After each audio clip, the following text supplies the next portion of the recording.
and welcome back to another video in this series called What's the Difference? That's where I highlight, compare, contrast, talk about different products and see what's the difference. In this video, we're talking about Adams Polish's iron remover versus their wheel cleaner. Now these are both iron particle remover chemicals where you spray onto the paint or to the wheel, it's gonna react, it's gonna turn purple, and it's gonna remove the iron particles. Why you would want to use this? Well, there's debate on why, when you should use it. If you're gonna clay the vehicle to polish it or just to wax it, you're gonna wash, spray this first to remove the iron particles, and then clay. Some people wash, clay, and then use this. Either or, it's up to you. Same thing for the wheels. It's just a different way, and sometimes a lot more comprehensive way to remove iron particles. And if you're doing paint work, it's you know, to really help you get a clean surface, so when you're polishing, you're actually just polishing and not moving any contaminants around. Now I'm going to show you on both the paints and the wheels, just to give you a different perspective and different opinions on different surfaces with both these products. And just off the bat, I'm gonna say these are basically the same in terms of formula type, just because on the warning side of it, on the note side of it, and on the common sense warning side of it, it's essentially the same. And I'll just read you off of the warning side, and then you guys can just look online and see and just read it yourself. But on the warning, it says harmful if swallowed, eye irritants if swallowed, do not use vomiting, call physician or poison control center for treatment advice. Okay, that. Rest for seek medical attention if it's okay. On skin, wash yourself in water, the use of impregnated gloves is okay. Contains sodium thioglycolate at 20%. And aside from that, like, everything else sounds about the same. There's nothing that really stands out to me that says this one is different over that one because of this. Now I will say, and you'll see in the video, is that the biggest difference is on the viscosity, I think that's what it's called, or the wheel cleaner is very foamy. It really clings onto the surface, whereas this one, it's very runny. As soon as you spray it, it'll start to drip down as usual. So that's a big difference. But anyways, let's go ahead and get down to the video. Okay, so I'm gonna have the Adams wheel remover on the left, and then I'm gonna have the iron remover on the right. I'm not gonna overly saturate it because, like I said, my paint is constantly clayed, and so I'm just hoping it pulls up the actual iron particles out of it. So we'll spray a bit. Hopefully, whoops, that's not the right one I want. Actually, yes, it is. So the wheel cleaner is actually very foamy, so it's not gonna run. So I'll just kind of spread it. I got a little bit on the right side, but I think we should be okay. Yeah, so that's pretty fair. So the wheel remover is actually a lot more foamy than the iron remover.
So just based off of these primary results, I can tell that my paint in itself just doesn't have a lot of iron particles, just because on either side not much is dripping down.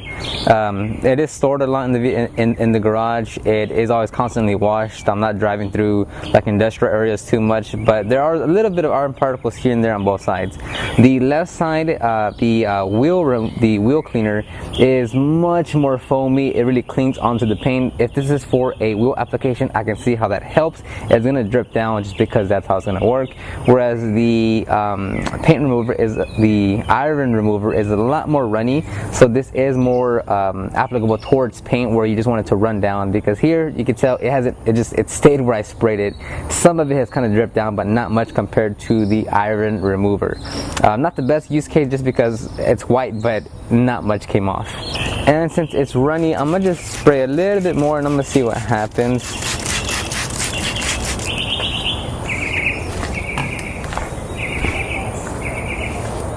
Now, as far as the smell, when you're in a ventilated area in the outside, it's not that bad. I'm not saying that it's like there's no good smell to it, but it's definitely not overwhelming. Whereas if you're in a garage, if you're not in a ventilated area, that's when the smell really creeps up on you. But here, because we're outside in the open, it's not that bad. But I would definitely not recommend you do this indoors with no ventilation whatsoever, because that's when you'll run into some problems.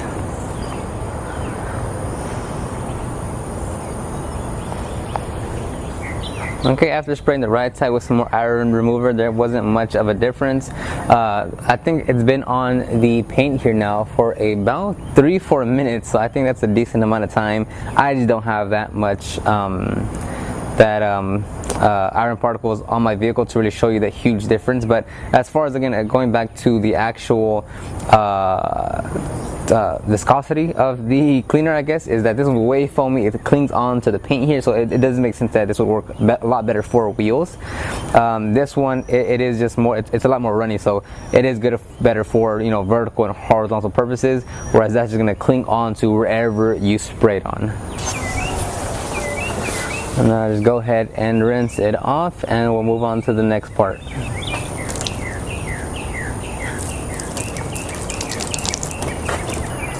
Now make sure you do rinse off the entire panel, meaning wherever you spray it and all around it, because you don't want it to get stuck somewhere, trapped somewhere, and either it's going to stain the paint or it's going to have a lingering smell longer than you want. So make sure you are going to rinse off the area and all around it, so everything does rinse down and the smell can go away and you get it off the paint. Okay, so now that the paint wasn't the best example, let's go ahead and move to the wheels. I'm gonna spray the right side with the iron remover and the left side with the wheel cleaner. It's not that dirty, it's not that bad, but we'll just still try to use this as a test subject here. So as you can see, it's I've changed the settings. Yeah, either way, it's gonna come out very foamy and very kind of direct, which, you know, I guess, I mean, if you're into that, I guess that might be good, but there, that should be pretty even.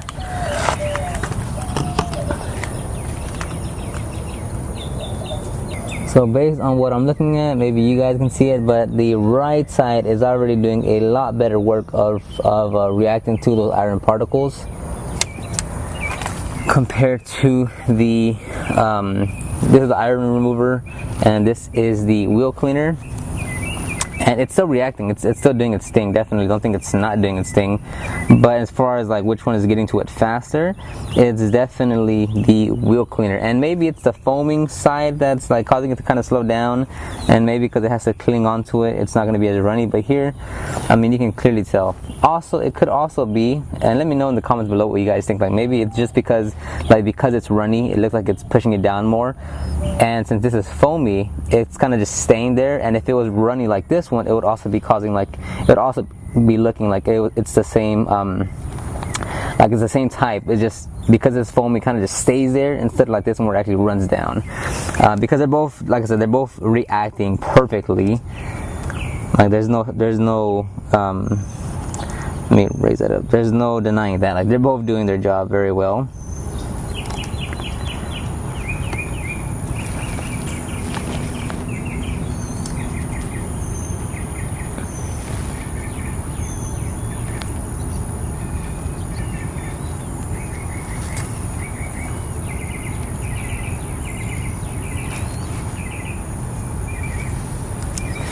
And now after letting it run for a while, a lot of the iron remover actually dripped down to the ground, and here this is the wheel cleaner. Now it's really done its job, and it looks like there's a lot more. Now it's really looking like, you know, a lot of the iron particles got removed, and it's actually sticking on to the wheel itself. So, you know, there's those trade-offs there in terms of what's better for you, I guess, because there's a huge difference in the runniness and the foam of between both the cleaners. The camera is literally 2 feet away, so I'm not about to spray this down thoroughly because this is going to get the camera wet. So I'm going to lightly just kind of agitate this real quick. And with this, the cleaner, like when this cleaner jumps back at you, you really want to rinse it off of you. Like it's already on my forearm a little bit. So just quickly. And of course I'm only doing the faces, I'm not doing the inner barrels. I don't have any lighting right now. There's no sun out, so trying to get the inner barrels will be very difficult. Like to actually light them up properly and evenly, it's too much of a hassle right now. And today the heat index is supposed to get to 108, so I'm also not trying to be out here when it's really hot. And I see people do it like this, like clean their tires with a brush like this, and I'm only doing this just because I'm already here and this is all I'm gonna use right now. But I'm like, dude, there's no way that tiny little brush is either efficient or stronger than just like a regular traditional tire brush. It's just funny. And I know it's because it's all slinging back to me. Like people want to see cool and like the foaminess and just like using this brush. And it's like, dude, you can go 10 times faster if you just use a tire brush or if you just use a pressure washer. Whoops. But anywho. Alright, that's rinsed off. Rinse all that raspberry juice off. And as you can see down there in the bottom, all of the raspberry juice.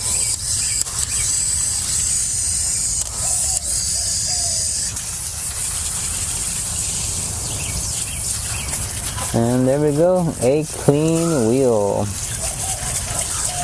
By the way, this is one of my favorite water nozzles, hoses, thingamabobbers. I got it at Walmart for like 12 bucks. It's Orbit. It's literally like 12 bucks or something in the gardening section.